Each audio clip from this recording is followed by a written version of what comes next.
네, 안녕하십니까. 방금 소개받은 소화기내과 김정한입니다. 주제는 이제 간경변 환자의 관리와 치료고요.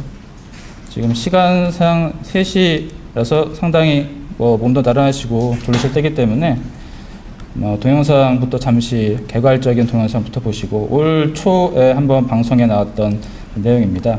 지금 시작하겠습니다.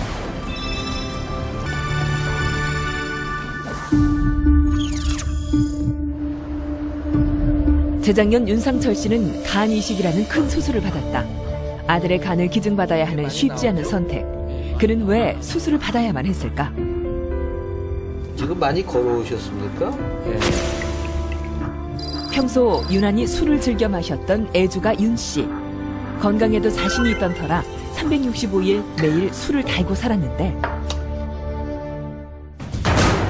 그러던 어느 날 속이 더부룩하더니 갑자기 구토감이 밀려오는 것이었다. 급기야 피까지 토하게 되면서 가족들도 놀랐는데 과연 무슨 일이 생긴 걸까?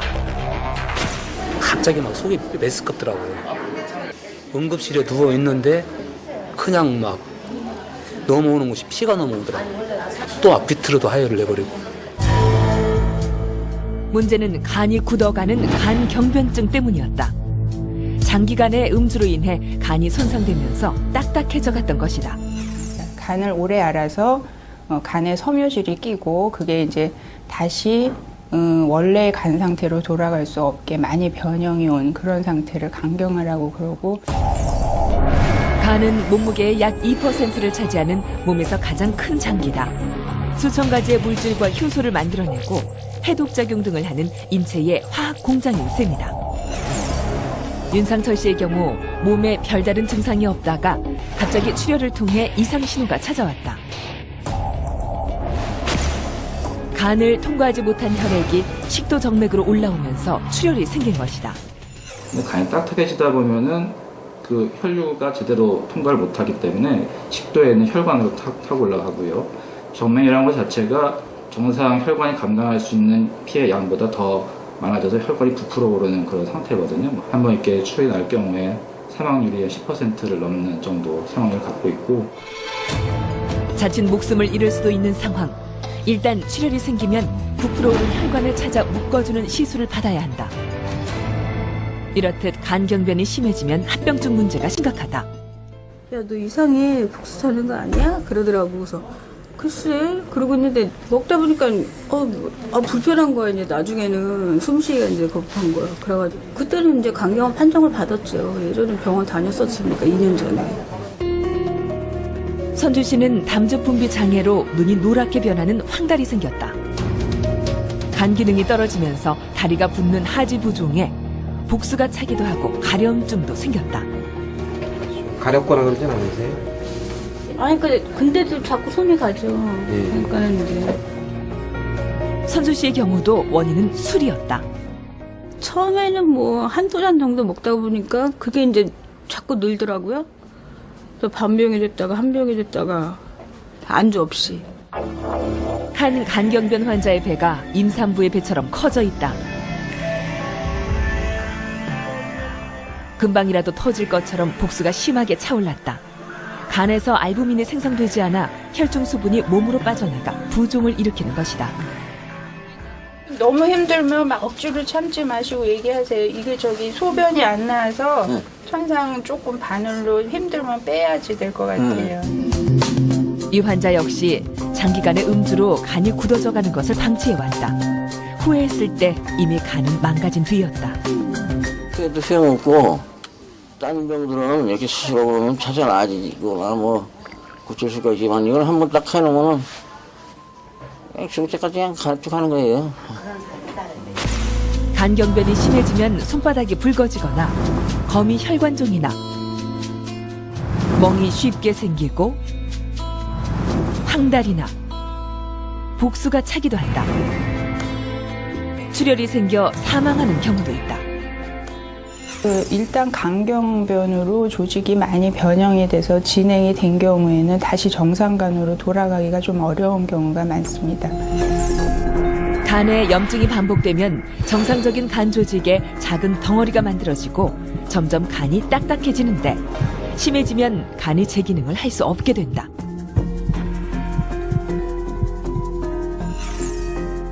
때문에 식도 정맥류 출혈, 간성 혼수, 황달, 복수, 하지부종과 같은 합병증을 동반하게 되는데 이때는 이미 간 기능이 많이 떨어진 뒤다.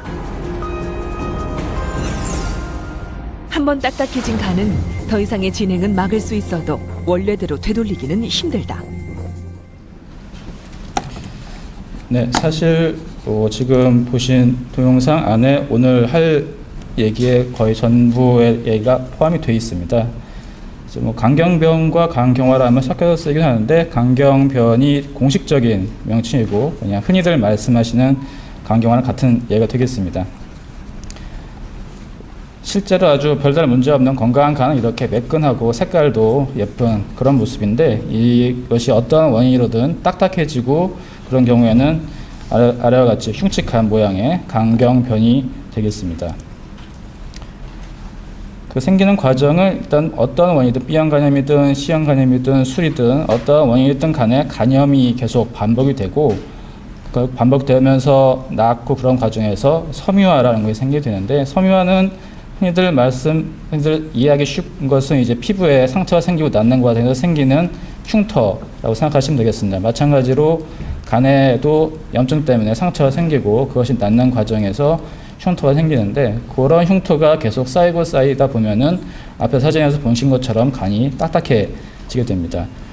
강경변도 단계에 따라서 그 대상성 강경변, 비대상성 강경변 나누게 되는데 흔히들 대상성 강경변을 쉽게 말씀드릴 때는 초기 강경화다 이렇게 말씀드리고 비대상성인 경우에는 굉장히 진행된 말기나 중기 이후에 굉장히 많이 진행된 강경변으로서 단순히 간이 딱딱해진 것만이 아니라 강경화에 동반된 합병증이 나타나는 경우를 이제 비대상성 강경변이라고 말씀을 드립니다. 비단 간만 아니라 세상의 모든 병이 아예 생기기 전에 미리 예방하는 것이 가장 좋습니다. 우리나라에서는 제일 흔한 원인 세 가지가 B형 간염, C형 간염, 술 이렇게 되고 있는데 B형 간염은 미리미리 예방 접종을 해서 걸리지 않도록 하는 것이 가장 중요하겠고 만일에 이미 감염이 된 상태라고 하면은 항바이러스 치료를 통해서 한마디로 몸 안에서 B형 간염 바이러스가 활개치지 않도록 치료를 받으셔야 되겠습니다. 근데 애석하게도 C형 간염 같은 경우에는 아직 예방접종이 개발이 되어 있지 않습니다. 무조건 피하는 도리밖에 없겠고 물론 C형 간염인 경우에도 그런 바이러스 치료가 가능합니다. 술은 한마디로 술을 안 드시면 되겠는데 사실상 우리나라가 전 세계적으로도 술을 굉장히 많이 드시는 나라 중에 속하고 특히나 남자분들 같은 경우에는 사회생활 하다 보면은 술자리 했을 때 빠지기가 좀 힘든 경우가 있긴 있습니다. 근데 문제는 이제 본인이 몸이 망가지는 줄도 잘 모르고 계속 드시다가 뭔가 몸이 안 좋아서 와보면은 이미 강경화 상태인 경우가 상당히 대부분이기 때문에 미리미리 적정한 양의 음주를 하시고 또 주변 분들 중에서 특히나 가족이나 친지분 중에서 이렇게 간이 안 좋으시다는 분이 있다고 하면 조금 더 신경 쓰셔서 조절을 해야 될 것 같습니다. 이런 세 가지가 우리나라에서 제일 흔한 세 가지 원인이 되겠고요. 그 외에 뭐 드문 원인으로는 자가면역성 간염, 자발성 담수성 경화증 등등이 있는데 이것은 좀 워낙에 드물고 진단을 내려면 복잡한 과정을 거치기 때문에 오늘은 이렇게 생략을 하겠고 B형 간염, C형 간염, 술 요거 세 가지를 잘 피해야 된다라는 정도 이렇게 알고 계시면 되겠습니다. 근데 미리 예방할 수 있으면 좋은데 본인이 모르는 사이에 이미 강경화까지 가 있다라고 하면은 이제 어떻게 할 것인가? 이것도 역시나 원인 질환에 대한 체크가 굉장히 중요합니다. 이 사진은 B형 간염 혹시 이 중에서 가족분들이라든지 본인이 이제 B형 간염 치료 받고 계시는 분이 있을지도 모르겠는데요. 이제 제픽스라는 초창기에 제일 나왔었던 그 약을 B형 간염 치료제를 3년 동안 복용하시고 치료 전과 치료 후에 조직 검사를 비교하는 그런 사진입니다. 이 사진에서는 뭐 자세히 시간 잘 보이시는지 모르겠는데 파란색으로 특수 염색했을 때 파란색으로 보이는 부분이 아까 말씀드린 섬유화, 그러니까 흉터 자국이 되겠습니다. 3년 후에는 물론 그런 부분들이 아주 없어진 건 아닙니다만은 그래도 그 정도가 조금은 옅어졌다는 걸 알 수 있습니다. 그래서 물론 100% 이미 딱딱해진 간을 정상화 되돌린다거나 그것은 아직까지는 힘듭니다만은 최소한 더 나빠지지 않게 만드는 것은 가능하다라고 말씀드릴 수 있겠습니다. 그래서 뭐 B형 간염 치료제를 어떠한 경우에 써야 된다라는 그런 각각 나라별로 가이드를 만들어서 발표하고 있는데, 일단 대상성인 경우에는 뭐 강경 수치가 어쨌든 간에 바이러스가 검출이 된다고 하면은 일단 치료를 하고, 합병증이 동반된 그러나 비대장성 강경변증 같은 경우에는 일단 그런 검사 수치와 무관하게 치료를 할 것을 권고하고 있습니다. 원칙은 이런데 솔직히 우리나라의 의료보험 기준이 여기에 좀 못 따라가서 그렇게 약물 치료에 대한 보험 적용을 받는데 어려움이 아직까지 있는 것이 사실입니다. 어쨌든 원칙은 이렇게 합병증이 있는 경우는 바로 치료를 하고, 일단 합병증이 없다 하더라도 강경화가 있다라고 판단이 된다고 하면은 바이러스 수치에 따라서 치료를 결정하시게 되겠습니다. 그럼 C형 간염은 어떻게 할 것인가? 아까 말씀드렸던 항바이러스 치료의 방법이 이제 페그 인터페론이라는 주사와 이바빈이라는 먹는 약을 함께 쓰는 방법인데, 사실상 이제 특히나 인터페론이라는 주사의 부작용이 이게 만만치가 않습니다. 그래서 초기 강경화이신 분 같은 경우에는 조심스럽게 시도를 해볼 수 있는데, 만일에 합병증이 동반된 굉장히 심한 강경변 같은 경우에는 그런 치료제 부작용을 사실상 감당하기가 힘듭니다. 그래서 그런 경우에는 정도에 따라서 좀 간이식을 권고하도록 하고 있습니다. 그런데 어떤 경우에 이제 강경화라고 진단을 내릴 수 있는가? 가장 정확한 방법은 조직 검사로 현미경으로 들여다봐가지고 이제 이것이 강경화가 아닌가를 확인하는 방법인데, 뭐 짐작하시다시피 궁금하다고 해서 다 간에다가 조직 검사를 할 수는 없는 노릇이고요. 그냥 같은 피 검사도 아니고. 그래서 최근에는 여러 가지 좀 간접적으로 파악하는 방법들, 예를 들어서 이제 강경변에서 생길 수 있는 대표적 합병증 아니다 하더라도 뭐 혈소판 수치가 감소한다든가, 피 검사에서 뭐 알부민 수치가 감소한다든가 등등. 그리고 누가 봐도 이건 강경화라고 하는, 아까 동영상에서 봤었던 배 복수가 찬다든가 식도 정맥류 출혈이 생긴다든가 그런 경우에는 이제 강경화라고 임상적으로 진단을 내릴 수가 있습니다.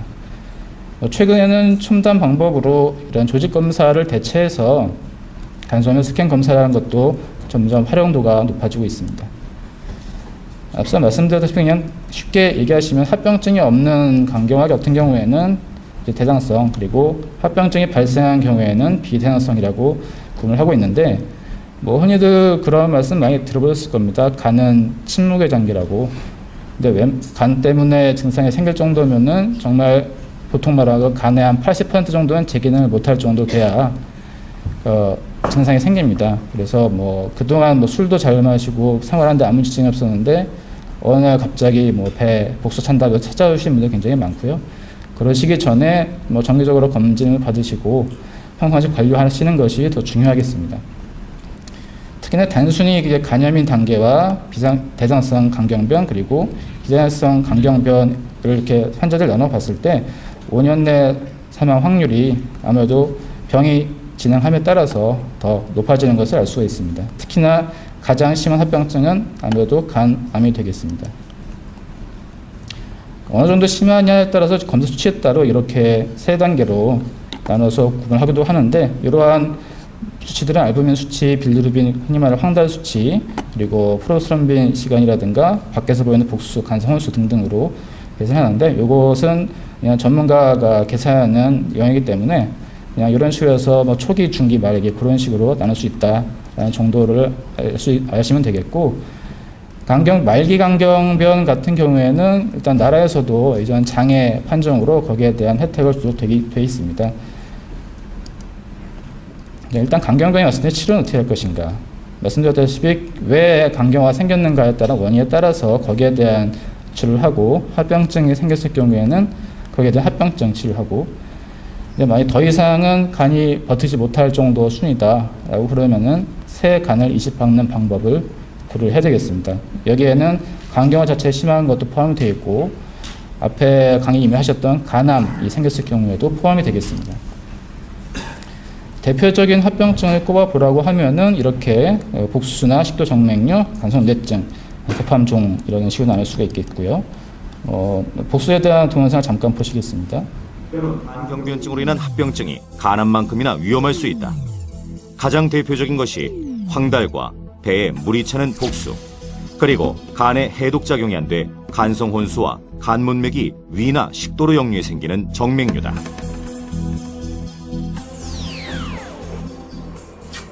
간경변으로 인한 합병증으로 복수가 심한 환자.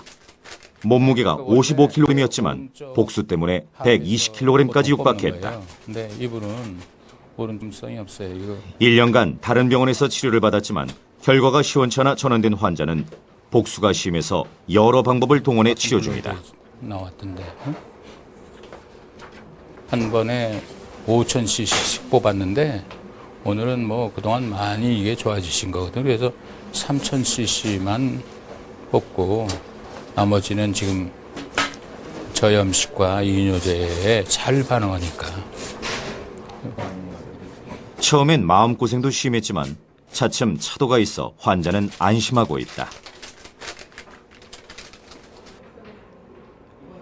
주사기로 주입해 복수를 뽑아내는 복수천자의 치료법을 사용하는데 무리가 가지 않도록 며칠씩 간격을 두고 치료하게 된다.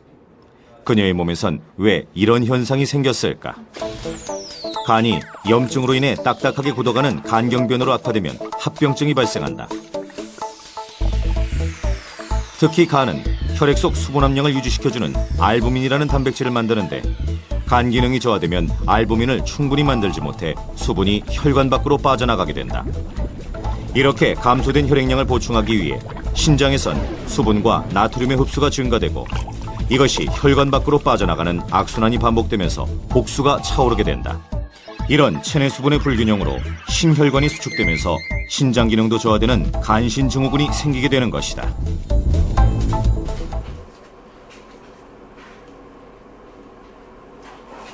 한꺼번에 많은 양의 복수를 뽑으면 탈수 증상이 생기거나 신장에 무리가 갈 수 있어서 저염식 식사와 이뇨제 복용을 동원해 조절하게 된다. 복수에 가려서 CT 촬영조차 할 수 없었던 환자는 복수 조절 하나로 숨 쉬는 것도 움직임도 훨씬 편해졌다. 말씀드렸듯이 이렇게 CT 찍어보면 안에 물이 차 있는 거의 되고요. 심한 경우에는 이렇게 배꼽이 튀어나올 정도로 심한 복수가 생기기도 합니다. 안정을 취하시고 소금 섭취를 줄이시고 필요한 경우에는 의사들이 이뇨제 처방을 하기도 합니다. 그다음에 정맥류에 대한 동영상 잠깐 보시겠습니다. 간경변으로 인해 생기는 합병증 중 하나는 식도 정맥류다. 매끈한 형태의 정상 식도와 달리 간경변증이 악화되면 식도 쪽으로 혈액이 역류해 혈관이 꽈리 모양으로 부풀어 오르는 정맥류가 생기게 된다. 식도 안은 마치 울퉁불퉁한 동굴과 같다. 일단 정맥류가 생기면 출혈을 조심해야 한다. 자칫 출혈을 일으키면 생명이 위험해질 수 있는 위급한 상황이 될 수도 있다.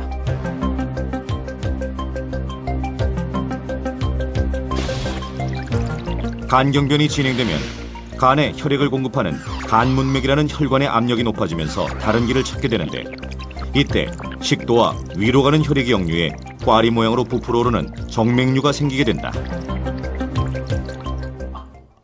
정맥류는 일단 발생하면 진행 속도가 빠르고 혈관의 약한 부위에선 출혈이 생길 수 있는데 출혈이 발생하면 자칫 생명이 위험할 수 있기 때문에 예방 차원에서 시술적 치료를 하게 된다. 나 조금만 말이야.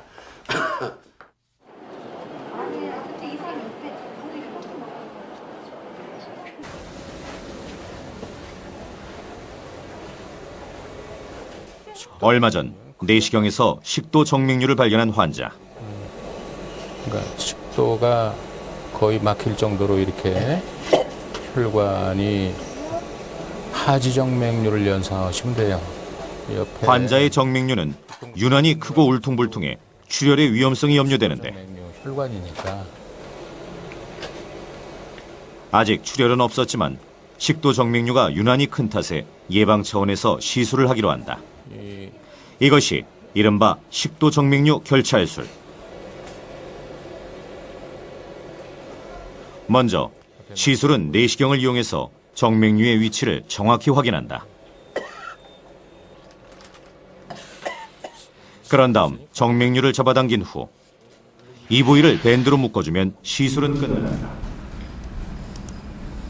네, 이렇게 정상 식도에서는 매끈한데 이제 간경화 때문에 생긴 정맥류가 생기면은 혈관이 부풀어 오르면서 이렇게 흉측함 명령됩니다. 이렇게 출혈이 날 수도 있고요. 이럴 때는 좀 전에 동영상에서 보시다시피 내시경으로 치료를 이렇게 하기도 하고, 이런 치료는 터지기 전에 미리 예방적 목적으로 하기도 합니다.